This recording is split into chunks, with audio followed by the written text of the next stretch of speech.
Today we're talking about what it means to be a superhero. How's it going, guys? drtankpharmd here, board certified practicing pharmacist and personal health coach, helping action takers like you take back control of their lives and emotional health. And although I am a practicing medicine specialist, I'm not your specialist. So if you have any questions regarding your condition, please see your doctor. Don't forget to click like and subscribe. It helps me a lot, lets me know these videos are helpful. Let's get into it.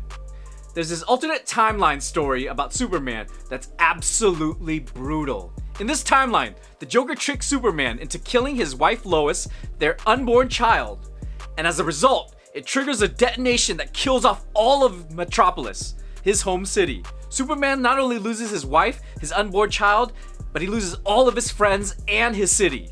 He becomes so scared of losing anything else that he takes full control over the peace of the world. He kills anybody who gets in his way or threatens him. He kills dictators, he kills villains, he even paralyzes a protester. He threatens to kill an entire city. His policing of the world goes unchallenged. I mean, who would challenge him? We expect Superman to be a great hero, a moral compass. So why is this story so absolutely disturbing? The emotions that overwhelm Superman cause him to make decisions that completely ripple and devastate the world. That's why I developed the Emotional RX program. These are tools that help you deal with your emotions in the moment so that you don't make decisions that could ruin your life. There are superheroes who sacrifice themselves, like the Marvel Universe Iron Man. And there are also other superheroes like Booster Gold who have to be recognized for their merits. He wants to be seen for what he does. And there are other characters who would gladly sacrifice half the universe just so that he could save the resources that are available. So the biggest question is, where do you draw the line on who's a hero and who's a villain? Superheroes have spiked in popularity in the past decade. I mean, why not? Everybody wants to be a superhero. They've got amazing powers and they protect the people they love. But there's a huge difference in taking care of the people you love and protecting them like a superhero. When we take care of something, we take full responsibility for it. We take care of it in hopes that it would be functioning, lively, and thrive in the world. We take care of it the best we can. And these things include young children, pets, and plants. We take care of these things because typically they're not able to take care of themselves or take care of themselves as well as we can. This is very different from how a superhero mentality is. A superhero should take care of things that are out of the control of the people they're taking care of.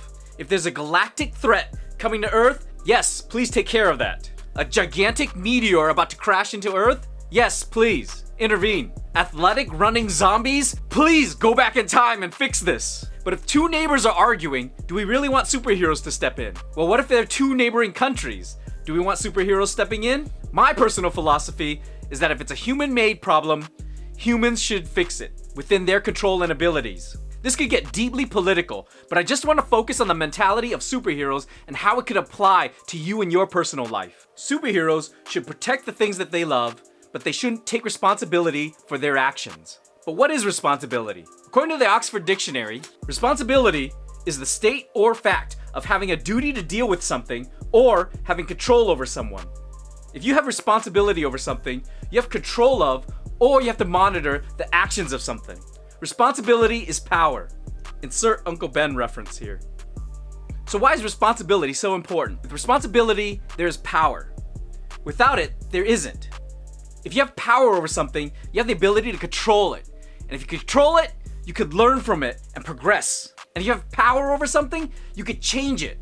You could learn from it and progress. Responsibility helps learning and progress in the long term. Now, in the Superman storyline, he took all of the world's responsibilities on his shoulders. There are two problems with this. One is that people didn't give it to him. He forcibly took it from them, which is a huge problem because it's going to cause resentment. But the other problem is that without responsibility for their actions, people won't learn and progress. If people don't have the power to be responsible for something, they can't change it, learn, and grow. Now, this mentality just doesn't apply to superheroes. It can apply to you and how you treat other adults in your life. If you have adult family members you love in your life, you want to protect them because you love them. You want to make sure they live and thrive and are healthy. If there's anything that threatens them, you want to protect them from it. And if there's trouble, you want to lend a hand. And it's highly encouraged if you can. But you don't want to take the responsibility of their actions on your own. You shouldn't be responsible for the actions that they take. At some point when they're capable of it, you want them to take responsibility for their own actions and their own well-being. This is also seen in adults who have growing children. They don't hand over responsibility to the children growing up. So the children don't have control over their situation and responsibilities. They don't learn and progress from it. It gets even harder because as the children are grown, the parents don't hand over responsibility. It gets even harder as the children grow older because the parents have to shift their mentality to handing over responsibility to the children and treating them like adults. Now, some of this has to do with parental control, and that's a completely different issue. And each parent has to deal with it personally. Now, handing over responsibility to others helps them grow. It can also give you great peace of mind. But you have to have clear rules with this. Here are a couple rules that can help you out. The first thing you want to do is set boundaries. Not everything needs your attention. If you set rules that are clear about what your boundaries are, it helps you clarify what's important to you. If you set boundaries, not only does it simplify things for you, but it makes clear what your priorities are. If you have scheduled time with your significant other, nobody should bother you about their personal problems or if they need to borrow something from you. The second thing you want to do is don't do everything for everybody. Only help people if you can. Don't sacrifice your health, well-being, financial well-being just to help others. If your adult child didn't let you know ahead of time that they were going to the airport and they need a ride, but you have to work, don't sacrifice your work to help them out. Let them take a cab, an Uber, Lyft, or even a bus. Don't sacrifice your health and well-being if you can't. The third thing you could do is let people take responsibility. Not everything's your fault, and since it's not your fault, you don't have to take responsibility for it. Stop bailing people out for things that you didn't do. If your child has detention, let them deal with it. It's not your job to bail them out. The fourth thing you can do is let go of control. Giving up responsibility means giving up control. And although it sounds difficult, it's a lot of peace on your mind. And it helps them grow and progress. You can't constantly control people's actions. Everybody wants to live their own life. They want to learn and grow on their own. And in order to do that, they need to take responsibility and control their own lives. You can't constantly control people and expect them to learn and grow from it. What do you guys think? What are your biggest responsibilities? Let me know down below. If you're trying to take back control of your emotions, check out the top 3 mistakes people make in the ebook link below. Don't forget to click like and subscribe. It helps me a lot. And until next time, guys, stay healthy.